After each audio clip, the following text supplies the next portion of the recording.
وَإِذِ اسْتَسْقَى مُوسَى لِقَوْمِهِ فَقُلْنَا اضْرِب بِّعَصَاكَ الْحَجَرَ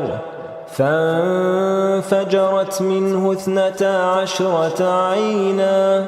قَدْ عَلِمَ كُلُّ أُنَاسٍ مَّشْرَبَهُمْ كُلُوا وَاشْرَبُوا مِن رِّزْقِ اللَّهِ وَلَا تَعْثَوْا فِي الْأَرْضِ مُفْسِدِينَ۔ اور جب صحرائے سینا کے نزدیک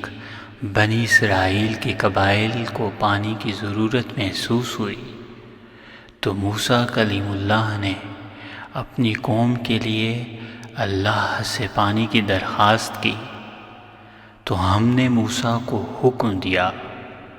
کہ اللہ کا نام لے کر فلاں چٹان پر اپنی لاٹھی سے ضرب لگاؤ۔ چنانچہ چٹان میں شگاف پڑ گیا اور اس میں سے 12 چشمے پھوٹ نکلے، اور ہر قبیلے کے لیے الگ چشمہ جاری کر دیا تاکہ فساد کا کوئی احتمال باقی نہ رہے۔ سو سب اپنے اپنے چشمے کے مقام کی حیت یعنی حدود و قیود کو اچھی طرح جان گئے کہ وہاں سے اپنے خاندان کے لیے پانی کی فراہمی کو کیسے یقینی بنایا جائے گا۔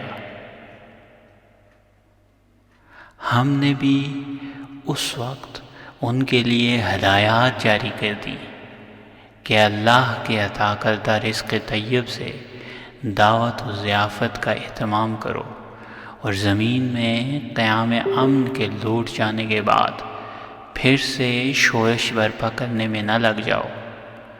وَإِذْ قُلْتُمْ يَا مُوسَى لَن نَّصْبِرَ عَلَىٰ طَعَامٍ وَاحِدٍ فَادْعُ لَنَا رَبَّكَ يُخْرِجْ لَنَا مِمَّا تُنبِتُ الْأَرْضُ مِن بَقَلِهَا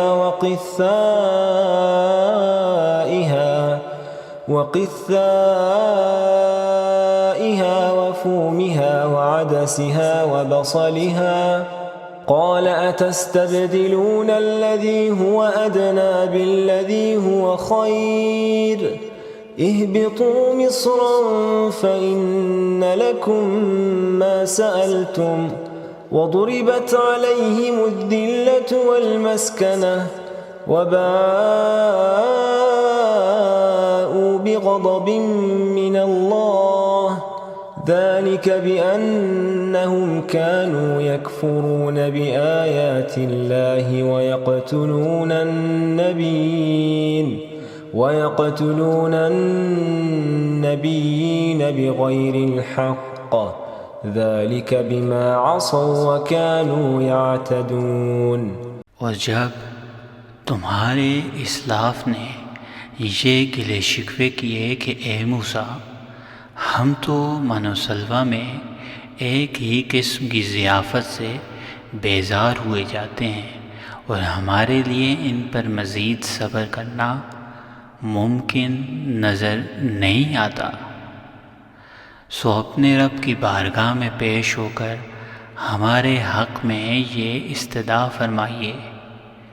کہ وہ ہمارے لیے ایسی چیزیں پیدا کرے جو زمین سے اگائی جا سکیں،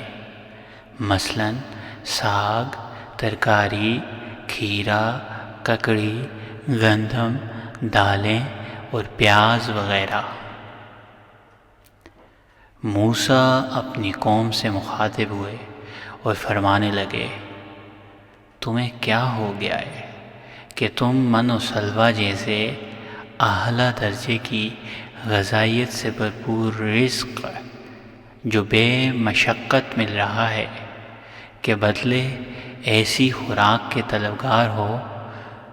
جن میں نفع بخش اجزاء کی کمی ہے اور وہ سخت محنت کے بعد بھی کامیابی کے سبب ادنیٰ درجے میں ہیں۔ اچھا، ہم تمہاری شکایت رفع کیے دیتے ہیں، سو تم کسی شہری آبادی میں رہائش اختیار کر لو، وہاں تمہیں وہ سب کچھ ملے گا جس کی آرزو مندی میں گھل گھل کر تمام ہوئے جاتے ہو۔ آخر کار نوبت یہاں تک آ پہنچی کہ کفران نعمت کے سبب ان پر ذلت و رسوائی مسلط کر دی گئی، اور کھیتی باڑی کی مشقت کے باوجود قلت پیداوار کے انجام سے وہ مسکینی و بدحالی میں گرفتار ہو گئے، اور اللہ کے قہر نے انہیں گھیر لیا۔ اور غفلت پیشہ افراد کے ساتھ تذلیل و اعانت کا یہ سلوک اس لیے ہوا کہ انہوں نے بے شمار احسانات کے باوجود